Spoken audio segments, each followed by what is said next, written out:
ਸਤਿ ਸ਼੍ਰੀ ਅਕਾਲ ਦੋਸਤੋ, ਮੈਂ ਤੁਹਾਡਾ ਸਭ ਦਾ ਆਪਣੇ YouTube ਚੈਨਲ ਤੇ ਬਹੁਤ-ਬਹੁਤ ਸਵਾਗਤ ਕਰਦਾ ਹਾਂ। ਦੋਸਤੋ, ਅਸੀਂ ਅੱਜ ਦੀ ਇਸ ਵੀਡੀਓ ਦੇ ਵਿੱਚ ਜਾਣਾਂਗੇ ਕਿ ਸਾਨੂੰ ਹਿਚਕੀ ਕਿਉਂ ਆਉਂਦੀ ਹੈ।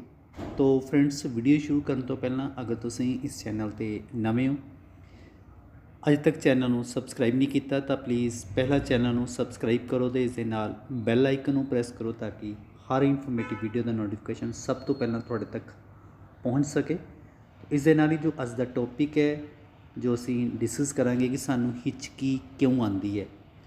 ਤੋ ਇਸ ਦਾ ਆਨਸਰ ਹੈ, ਇਸ ਦਾ ਜੋ ਕਾਰਨ ਕਹਿ ਸਕਦੇ ਹੋ ਤੁਸੀਂ, ਕਿ ਸਾਡੀ ਛਾਤੀ ਅਤੇ ਪੇਟ ਵਿਚਕਾਰ ਇੱਕ ਪਰਦਾ ਜਿਹਨੂੰ ਕਹਿੰਦੇ ਆ ਜੀ ਡਾਇਆਫ੍ਰਾਮ ਹੁੰਦਾ ਹੈ, ਜੋ ਸਾਡੇ ਸਾਹ ਅੰਦਰ ਲੈਣ ਅਤੇ ਬਾਹਰ ਕੱਢਣ 'ਤੇ ਥੱਲੇ ਉੱਪਰ ਹੁੰਦਾ ਰਹਿੰਦਾ ਹੈ। ਸਰੀਰ ਦੇ ਤੇਜ਼ਾਬੀ ਮਾਦੇ ਜਾਂ ਭੋਜਨ ਵਿਚਲੀ ਮਿਰਚ ਆਦਿ ਦੇ ਚਿੰਬੜ ਜਾਣ ਕਾਰਨ ਇਹ ਪਰਦਾ ਸੁੰਗੜਨ ਲੱਗਦਾ ਹੈ ਅਤੇ ਇੱਕ ਅਜੀਬ ਆਵਾਜ਼ ਪੈਦਾ ਹੁੰਦੀ ਹੈ। ਇਸ ਨੂੰ ਹਿਚਕੀ ਕਹਿੰਦੇ ਹਨ। ਪਾਣੀ ਪੀਣ ਨਾਲ ਤੇਜ਼ਾਬੀ ਮਾਦਾ ਘਟ ਜਾਂਦਾ ਹੈ ਅਤੇ ਹਿਚਕੀ ਬੰਦ ਹੋ ਜਾਂਦੀ ਹੈ। ਇਸ ਦਾ ਕਾਰਨ ਹੈ, ਇਹਨੂੰ ਅਸੀਂ ਇੰਗਲਿਸ਼ ਦੇ ਵਿੱਚ ਵੀ ਦੇਖ ਸਕਦੇ ਹਾਂ, why do we ਹਿਕਅਪ।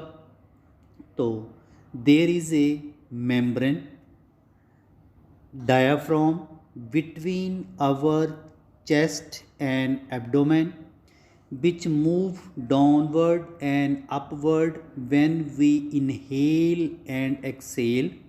This membrane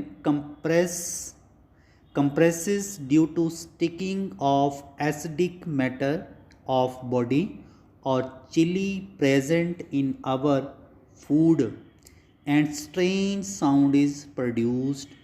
This is called hiccup, and drinking water reduce acidic matter which result to stop hiccup. Thanks for watching. Jai Hind.